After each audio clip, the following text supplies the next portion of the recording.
என் நிகழ்ச்சியை பார்த்து கொண்டிருக்கும் என் அன்பு உள்ளங்களுக்கு இறை வணக்கங்கள்.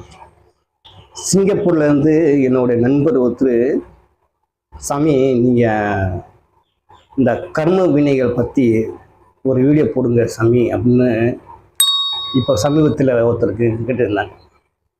அவர் சொன்னார், சாமி இந்த கர்ம வினைகள் பற்றி பேசும்போது அது எனக்காக மட்டுமில்லை, நீங்கள் வீடியோ மூலமாக கர்ம வினைகள் பற்றி பேசுனீங்கன்னா அது எனக்கு மட்டுமில்லை, இந்த சேனலை பார்த்து கொண்டு இருக்கும் அனைத்து உள்ளங்களுக்கும் இந்த பயனுள்ளதாக இருக்கும் அப்படின்னு அவர் வேண்டி கேட்டுக்கிட்டார்.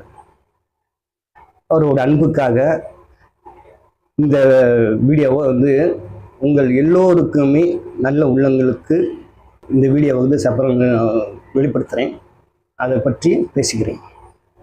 கர்ம வினை அப்படின்றது என்ன அப்படின்னா, பல மனிதர்கள் கர்ம வினைகளை பற்றி பேசியிருக்காங்க, சொல்லியிருக்காங்க. கர்ம வினைகளை பற்றி பேசாத மனிதர்கள் யாரும் இல்லை. சித்த புருஷர்லேருந்து, ஞானியிலேருந்து, யோகியிலேருந்து எல்லோருமே இந்த கர்ம வினைகளை பற்றி பேசியிருக்காங்க. ஏன் கர்ம வினைன்னா என்னன்னா, நம்மளுடைய அன்றாட வாழ்வில் எல்லோருடைய வாழ்க்கையிலும் கர்ம வினைன்றது ரத்தம் உடலில் ரத்தம் சதை மாறியா பிணைந்து இருக்கக்கூடிய விஷயம்தான் இந்த கர்ம வினை. கர்ம வினையால தான் நம்மளுடைய அன்றாட வாழ்க்கை நிகழ்ந்து கொண்டு இருக்குது. பிறப்பு இறப்பு இது எல்லாமே அந்த கர்ம வினையோடைய செயலாற்றம் தான். இந்த சுற்றுமம் நம்மளுடைய மனிதர் தோன்றி மறைகிறது, வாழ்வது எல்லாமே இந்த கர்ம வினையோடைய செயல்தான். இந்த கர்ம வினையை பற்றி சொல்லாத மனிதர்கள் யாரும் இல்லை. பலவர் பல விதத்தில் சொல்லியிருக்காங்க. அவர்கள் சொல்லக்கூடிய விதங்கள் ஒரு விதமாக இருந்தாலும், ஆனால் கர்ம வினை அப்படின்றது சத்தியம், அது உண்மைதான். அது மட்டும் இல்லை, கர்ம வினை அப்படின்னா பலர் பயப்படுறாங்க. அத்தாடி கர்ம வினையா? என்னைய பல மனிதர்கள் பல விஷயங்களுக்காக என்னை தொடர்பு கொள்வாங்க, நேரடியாக வந்திருக்காங்க, பேசியிருக்காங்க, பழகியிருக்காங்க. அவர்களிடம் இந்த கர்ம வினைகளை பற்றி நிறைய விஷயங்கள் பேசியிருக்கேன். அப்படி நான் பேசும்போது அவரோட உள்ளத்தில் மனதில் ஒரு பய உணர்வுகளும் தூண்டும். அத்தாடி என்னங்க சாமி கர்ம வினைன்றீங்க அப்படின்னு ஒரு பய பக்தியுடன் அதை பயந்து கேட்பாங்க. இதில் பயப்படுவதற்கு ஒன்றும் எதுவுமே கிடையாது. என்ன காரணம்னா, அதாவது நெகட்டிவான விஷயங்கள் தான் அப்படின்னு பலர் யோசனை பண்ணிக்கிட்டு இருக்காங்க, நினச்சிக்கிட்டு இருக்காங்க.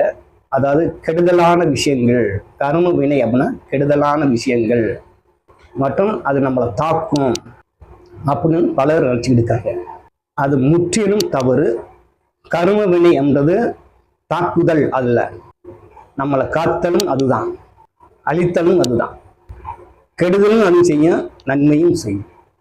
இந்த இரண்டு வேலைகளுமே அது நடத்தக்கூடிய நிலைக்கு பேர் தான் கர்ம வினை அப்படின்றது. கர்ம வினை அப்படின்னா என்ன அப்படின்னா ஒன்றும் இல்லை. கர்மா ஆனால் கர்ம வினை என்பது கர்மானா தொற்று பொருள், வினைனா பயிறு பொருள். தொற்று பயிர், அதாவது கர்ம வினைன்றது தொற்று பயிர். கர்மானா தொற்று, வினைனா பயிர்.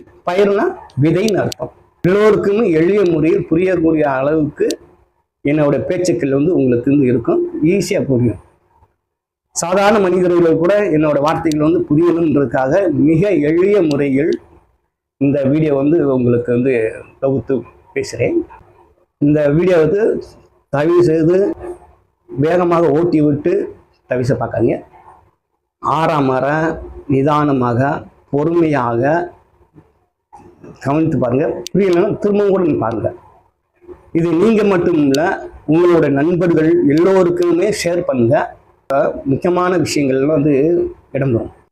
ஏன்னா நம்ம வாழ்வில் நடக்கக்கூடிய விஷயங்கள் கர்ம வினை உடல்ல ரத்தம் சதை என்றது எப்படி பிணைந்து இணைந்து இருக்கிறதோ அதே மாதிரி தான் நாம் வாழக்கூடிய வாழ்க்கையில், அன்றாட வாழ்க்கையில் பிறப்பிலிருந்து இறப்பு வரையும் எல்லோருடைய வாழ்க்கையிலும் தனிப்பட்ட கர்மவினைன்றது ஒரு தனிப்பட்ட முறையில் ஒரு தனிப்பட்ட மனிதர்களுக்கு மட்டும்தான் தாக்கம் இருக்கும் என்று சாத்தியம் இல்லை.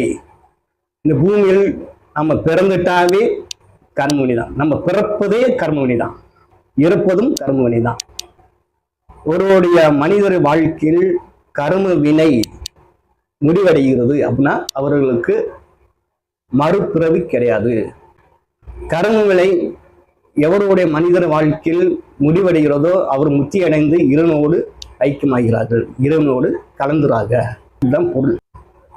இது பல சித்தமார்கள், யோகிமார்கள், ஞானிகள் எல்லோரும் சொல்லியிருக்காங்க. அவர்கள் சொல்லாத விஷயத்த இப்போ நான் சொல்லலை. என்னோட அனுபவத்தில் பல மனிதர்கள் என்னிடம் சாமி இந்த கர்ம வினைகளை பற்றி நீங்களும் சொல்லுங்க அப்படின்னு கேட்டதுனால புரியாதவர்களுக்கு, தெரியாதவர்களுக்கு மிக எளிய முறையில் எடுத்து சொல்றதுக்காக நான் வந்திருக்கேன். பல மனிதர்கள் இந்த கர்ம வினைகளை பற்றி சொல்லியிருக்காங்க, ஆனால் ஒன்றும் புரிய மாட்டுது. ஆனால் ஏதோ ஒரு விதத்தில் கர்ம வினை அப்படின்னாவே பயமாக இருக்குது, அது தாக்குதல், நம்மளை தாக்கும் என்று பலர் நினச்சிக்கிட்டு இருக்காங்க. அது சாத்தியம் கிடையாது, அது உண்மை கிடையாது. பயப்படவே வேண்டாம். பய உணர்வு உங்களுக்கு வருது, அதாவது கர்ம வினை அப்படின்னாவே அது கேட்கும் போதே நமக்கு ஒரு பய உணர்வு வருது அப்படின்னா அப்ப உங்களோட மனம் குற்றமற்று இருக்கு அப்படின்னு அர்த்தம். அந்த குற்றமற்று ஏன் இருக்குன்னா அப்ப நான் நம்ம ஏதோ ஒரு விதத்துல பல பாவங்கள், துரோகங்கள், கெடுதல்கள் எல்லாம் பண்ணியிருக்கோம்னு அர்த்தம். அதனாலதான் உங்களுடைய மனதில், உதாரணத்துக்கு சொல்லி நீங்களும் உங்களை குறிப்பிட்ட சொல்லலை, பொதுவாக சொல்றேன், பய உணர்வு வருதுன்னா ஒன்று அறியாம பயப்படக்கூடிய விஷயங்கள். ஒரு சிலருக்கு அறிஞ்சும் பயம் வரும்.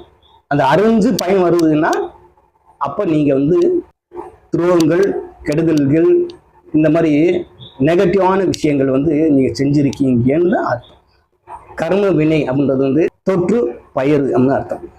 அதுக்கு பேர் தான் கர்ம வினை. வினைனா ஒரு பயிர் விதைச்சா விளையும், அதைத்தான் கர்ம வினை அப்படின்னு சொல்லுவோம். நாம் என்ன செய்கின்றோமோ அதுக்குண்டான பிரதிபலன் நிச்சயமாக இப்பிறவிலும் சரி மறுபிறப்பு எடுக்க போறோம்னா இந்த கர்ம வினை அவர்கள் தொடரும். அதுதான் கர்ம வினை. அதாவது இந்த பிறவில் நாம் செய்யக்கூடிய அது நன்மைகளாக இருந்தாலும் சரி, தீமைகளாக இருந்தாலும் சரி, நீங்க தீமை செஞ்சா உங்களுக்கு தீமைகள் நடக்கும், நன்மைகள் செய்தால் நன்மைகள் நடக்கும். கர்ம வினைனா தாக்குதல் அப்படின்றது பொருள் கிடையாது. எதை நீ விதைக்கின்றாயோ நீ அதைவே அறுவடை செய்கின்றாய்னு முன்னோர்கள் பலவரும் சொல்லியிருக்காங்க. நீ நன்மையை செஞ்சா உங்களுக்கு நன்மை நடக்கும், கெடுதல் செஞ்சா கெடுதல் நடக்கும். ஒரு சிலர் சொல்லுவாங்க, சாமி என் வாழ்வியல் அன்றாடம் நிம்மதி இல்லை, கஷ்டமா இருக்கு, வறுமை எங்களை போட்டு வாட்டுது, நோய் நொடிகள், நோய் தீர மாட்டுவது, கணவன் மனைவிகளை சண்டை சச்சரவு, விரோதம், பகை, உற்றார் உறவினர் முன்னாடி, சொந்தக்காரங்க முன்னாடி சண்டை சச்சரவு, போட்டி போறாங்க, வேலை பார்க்குற இடத்துல நிம்மதி இல்லை, நல்ல ஒரு வேலை இல்லை, பிள்ளைகளுக்கு நோய் நொடிகள் வருது, குழந்தை பாக்கியம் இல்லை, திருமண தடை ஏற்படுது, திருமணம் நடக்க மாட்டுது, திருமணமாகி சில மாதங்களே டைவர்ஸ் ஆயிடுச்சு, கணவன் விட்டு ஓடி போயிட்டார், கணவன் இறந்துட்டார், மனைவி இறந்துட்டாள். இப்படி மனிதனுடைய வாழ்க்கையில் எத்தனையோ விதமான பிரச்சனைகள், ப்ராப்ளம் நடக்குது. இதுக்குன்னா மூல காரணம் என்ன அப்படின்னா கர்ம வினை. பல மனிதர்கள் என்னை தேடி பல பேர் வராங்க. கீழ் மட்டத்திலிருந்து உயர்வான மனிதர்கள் வரை, அரசியல்வாதியிலிருந்து, பிஸ்னஸ்மேன்லேருந்து, அரசு ஊழியர்களிலிருந்து, நல்ல பதவியில் ஒருவர்களிலிருந்து, அன்றாட கூலி மனிதர்களிலிருந்து, சினிமா துறையில் உள்ளவர்கள் முதற்கொண்டு பல மனிதர்கள் என்னை தேடி வராங்க, சந்திச்சிருக்காங்க.